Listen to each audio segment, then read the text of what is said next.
네, 다소 흐름이 껴있는 시장이지만 이 시각만큼은 흐름이 없습니다. 이 맑음과 밝음의 근원이죠. MTN 이항영 전문위원과 오늘 꾸려보도록 하겠습니다. 위원님 어서 오세요. 네, 안녕하세요. 네, 오늘 제가 듣기로는 저희 삼성물산과 제일모직 이야기한다고 들었습니다. 이 ISS 측에서 이 반대하는 게 낫다 이런 이야기를 내놨다고요? 네, 맞습니다. 근데 좀 지난 주말에 보면 그리스 문제 오늘까지 그리고 네. 또 하나 문제가 이 삼성물산 문제인데요. 그렇죠. ISS가 정확히 어떤 것인지부터 좀 알고 넘어가야 될 텐데요. ISS 정확히 어떤 것인지 아세요? 세계적인 의결권 자문사라고 지난번에 말씀해 주셨잖아요. 네, 맞습니다. 세계적인 의결권 자문기관이 두 군데 있습니다. 네. 하나는 서스틴베스트라는 곳이 있고요. 또 하나가 바로 ISS입니다. Institutional Shareholder Service라는 곳인데요. 각국 기업들이 전 세계에 들러있는 수많은 글로벌 기업들이요. 네. 그 기관들이 정확히 알 수가 없잖아요. 그래서 이런 것들 의결권을 각종 안에 대해서 자문해주는 기업이 되겠습니다. 네. 그 주총의 각종 언건을 분석해서요. 주주 결정에 대한 어떤 어드바이스를 주는 것인데요. 여기서 주의할 건 법적 구속력은 없지만 상당한 영향력이 있다라는 정도까지는 분명히 맞다라고 일단 이해하시면 좋겠습니다. 네. 참고적으로 서티메스 같은 경우에는 이미 지난달에요.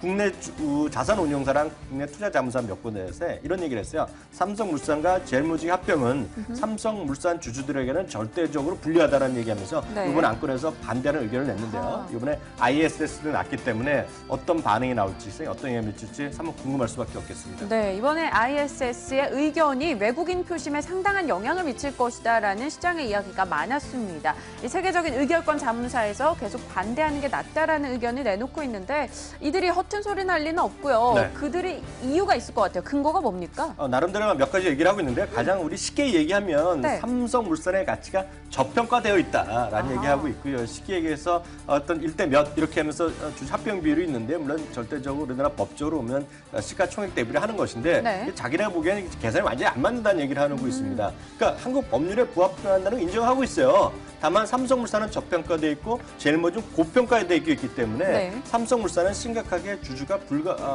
좀 불공정하다, 좀 손해본다 쉽게 얘기하고 있는 것이고요. 그렇게 되게 쉽게 수치를 얘기하고 있는데 정확하게 보면 49.8%가량 오히려 저평가되어 있다, 삼성물산 아하. 측이. 그러니까 좀 억울하다 이런 얘기를 하고 있는 거죠. 일단 삼성물산이 저평가되어 있어서 주주 가치가 훼손되고 있다라고 의견하면서 엘리엇 쪽에 표를 들어줬습니다. 네. 그럼 삼성 측에서 가만히 있겠습니까? 막 조목조목 따지지 않았어요? 그러니까요. 말도 안 된다는 얘기가 삼성물산에서 당연히 나올 수밖에 없는 것이 되겠고요. 네. 이런 얘기를 하고 있어요. 삼성물산의 몇 가지 포인트를 지적하고 있는데 이번에 합병이 무산되면 ISS 측도 한 22% 정도 주가가 단계적으로 떨어질 거라고 얘기를 하고 있거든요. 아하. 그러니까 주가 떨어질 텐데 왜 주주보러 너 합병을 반대하냐 이런 얘기를 하냐. 그래서 논리적으로 맞지 않는다는 비판을 하고 있고요. 또 하나 1대 0.95로 주장을 하고 있는데 합병 비율을요. 네. 삼성물산 측에서 계산하면 너무 터무니없다라는 얘기를 하고 있다는 것이고요. 특히 삼성물산의 목표 주가가 11만 원이라는 걸 근거로 해서 지금 목표 주가 합병 비율을 제시하고 있는데 한 번도 11만 원 근처를 간 적이 없거든요. 그러다 네. 보니까 너희가 지금 너무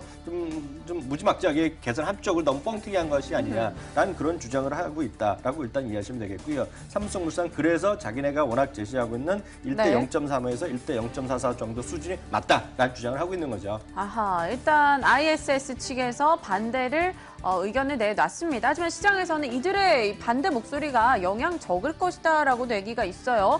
과거 사례를 봤을 때 이 말빨이 좀 안 먹히는 편인가요?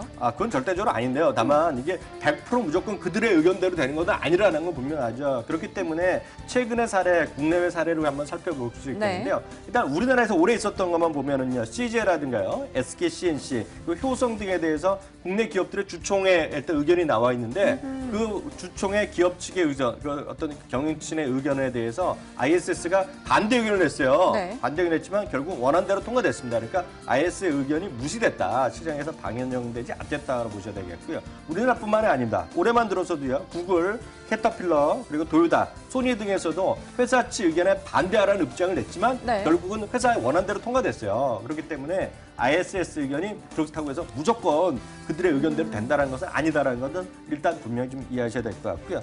그런 관점에서 오늘 하나대투증권이라든가 또 다른 증권사에서 몇몇 레포트를 냈는데 하나대투증권은 삼성물산에 대한 ISS의 어떤 평가가 너무 지나치게 고평가돼 있다라는 얘기를 하면서요. 일단 삼성 측의 의견을 좀 동조하는 그런 의견을 냈다라고 참고하시면 되겠습니다. 네, 뭐 과거 사례, 국내 사례들을 살펴봤을 때도 일단 ISS 측에서 회사 측의 의견에 반대하는 입장을 내놨습니다만 그래도 회사가 뜻하는 대로 흘러간 사례가 있었기 때문에 사실 이번이 100%로 엘리엇의 승기 쪽으로 가진 않을 것이다 이야기를 주셨습니다.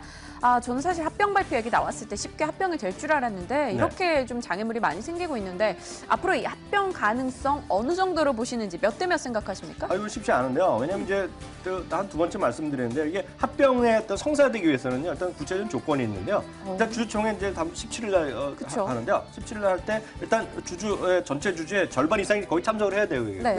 절반 이상이 참석한 사람들의 3분의 2가 찬성을 해야 됩니다. 합병을 성사시키려면. 네. 그러니까 반대로 보면 반대하기 위해서는 3분의 1만 있으면 돼요. 그러니까 삼성물산의 입장에서 보면 전체적으로 당 평균을 계산하면 한 47% 정도로 지분을 확보해야 된다고 생각하셔야 되겠고요. 엘리엇 측은 24% 정도의 지분만 있어야 되기 때문에 수치상의 대결로 보면 엘리엇이 유리할 수 있겠지만 그거는 전체적인 지금까지 보유하고 있는 지분의 차가 있기 때문에 그건 일단 아무도 모른다라고 일단 이해하시면 되겠습니다. 네, 알겠습니다. 정말 미지의 영역으로 가고 있는 이슈들이 뭐 그리스부터 삼성물산까지 상당수 많이 들리고 있습니다.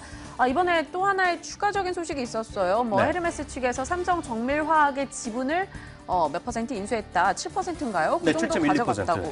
그건 또 영향이 없습니까? 그러니까 영국의 헤르메스가 이번에 또 삼성 정밀화학에서도 지분 5.0%의 또 지분을 인수했다는 얘기 나오고 있고요. 이것뿐만 아닙니다. 삼성 SDI라든가 제일모직에 대해서도 외국계 해치펀드가 적극적으로 좀 지분을 좀 들어온다는 얘기를 하고 있는데요.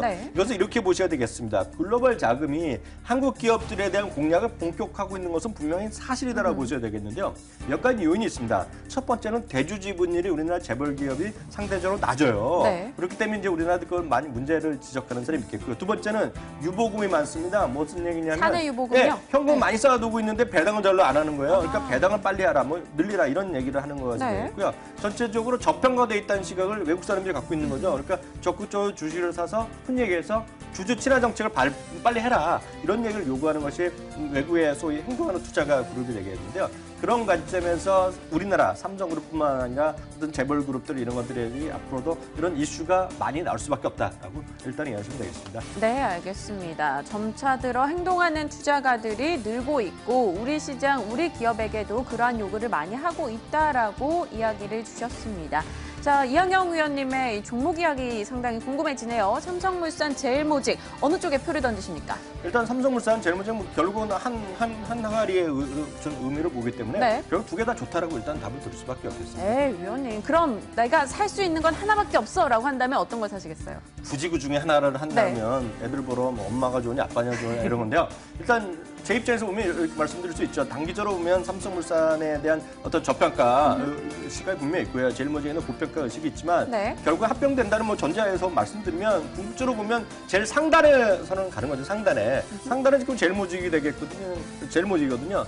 바이오 산업의 가치 그리고 또 하나는 결국 어떤 지주회사로서의 프리미엄 이런 거 본다 그러면 전 제일모직에 대한 장기 매수는 오늘도 제어견 드릴 수 있겠네요. 네, 요즘에 삼성 측에서 바이오 쪽으로 상당수 힘을 쏟고 있죠. 바이오 부분의 가치와 지주회사의 프리미엄을 생각했을 때는 삼성물산 제일모직 쪽에서는 제일모직의 장기 매수 의견을 주셨습니다.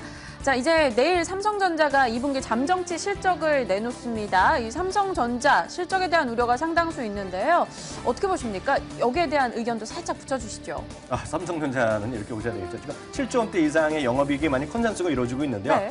지난주, 지지난주 나오면 6조 원대 이익까지 많이 나오고 있거든요. 약간 좀 부담스러울 수밖에 없다 이렇게 말씀드리고 싶습니다. 다만 분명한 것은 계속 말씀드리지만 삼성그룹이 전반적으로 저평가되어 있다는 시각이 많이 있거든요. 그러니까 장기적으로 보면 지금 이게 팔가격이냐? 팔가격은 절대 아니죠. 그러니까 장기적으로 갖고 계시면 마음고생하시면 조금 더 기다리시는 것이 뭐 정답이 아니냐 이런 생각 갖고 있습니다. 삼성전자에 대해서는 조금 더 이 긍정적인 시각을 주셨습니다. 분명 스마트폰 부진은 있습니다만 반도체 쪽에 이 재료 부분에 대해서는 앞으로 선방할 수 있는 여지 남아있다 의견 주셨고요. 오늘의 이 탑픽 종목으로는 제일모직 꼽아주셨으니까요. 여러분 기억하시길 바랍니다. 자, 이항영 전문위원이 수고해 주셨네요. 말씀 고맙습니다.